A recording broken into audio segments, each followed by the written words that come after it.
Hello everyone and welcome to another video. Today we will be diving into some awesome React code as we are going to explore three powerful patterns for reusing logic in React: custom hooks, high order components, and render props. We will demonstrate these patterns using a data fetching example, and we will be using this API to get some placeholder data. So let's get started. Okay, the first pattern we are going to use is custom hooks, which are basically functions that let you reuse stateful logic. They're super clean and perfect for functional components. So let's start by creating a folder and give it a name of custom hook. Inside of it, create a file index.js and component1, and use rafce to initialize a functional component. Then duplicate it and create a component2 file. Now let's create our custom hook. So create a function, use fetch, that takes the URL we're going to fetch. Then create the state that will load our data. And next, add use effect to fetch the data when the component mounts or whenever the URL changes. To fetch the data, we will use the fetch API and set the data when we get the response. Then we will return the data. Make sure to export the useFetch function. Now let's use it inside our components. So head over to component 1 and let's use it like this.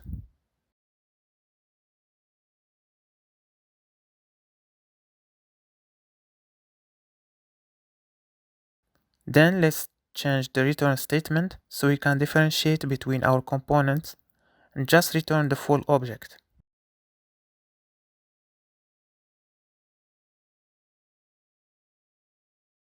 Then let's copy this code and go to component 2 and just replace the API call to get the post with ID2 instead. Now let's go to app.jsx and call our components.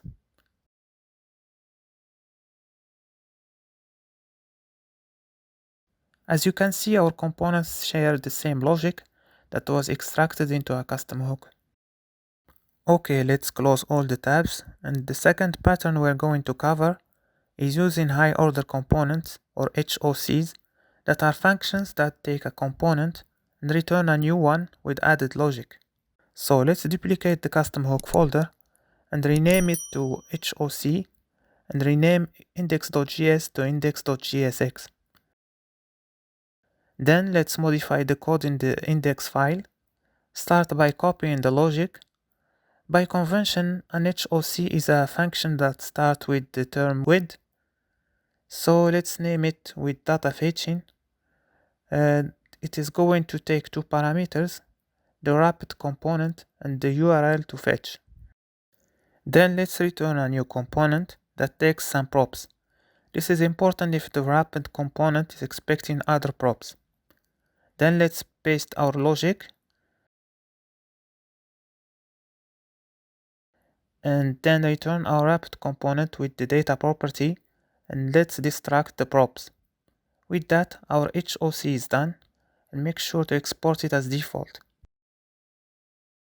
To use it inside our component, make sure to import it and let's change our component 1 to take data as a prop. And instead of exporting component 1, we will create another component that we will call augmented component 1. This new component will be created by wrapping component 1 with our HOC. And let's get the API from the previous example like so.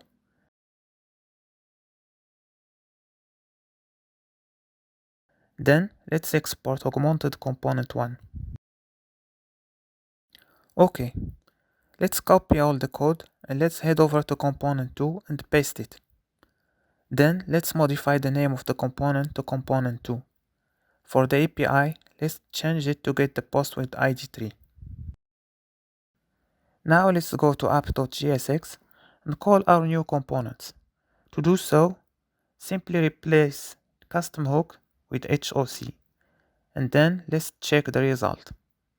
As you can see, we got the same result by using high order components this time. Okay, the last pattern we're going to use is render props. This pattern lets us share logic between components using a prop that is a function that we usually call render. So let's duplicate the HOC folder and rename it to render-props. Then let's modify the code in the index file. Start by copying the logic, then remove the remaining code. We are going to create a component called dataFetcher, which takes two props, a URL and a render prop. Then paste the logic and return render of data, meaning that the JSX returned from this component is controlled from outside. Then make sure to export the dataFetcher as default. To use it inside our components, let's start by importing the dataFetcher and remove the data prop from the component. Then let's call the dataFetcher and pass to it the URL to fetch. Make sure to remove the old code from HOC and export component 1 as default. Now let's add the render prop. It will take a function that takes data, and we will return the same JSX that we had before. Note that the data here will be provided by the dataFetcher component. Okay, now copy all the code and let's head over to component 2 and paste it. And let's change component 1 to component 2. For the API, let's change it to get the post with ID 5 for example. Now let's go to app.jsx and call our components. To do so, replace HOC with render props. Let's check the result. As you can see, we got the same result again, but this time using the render props pattern. And that's it. 3 powerful React patterns to reuse logic, custom hooks, HOCs, and render props. Which one is your favorite? Let us know in the comments. If you enjoyed this video, make sure to like, share and subscribe to this channel. And see you in the next video.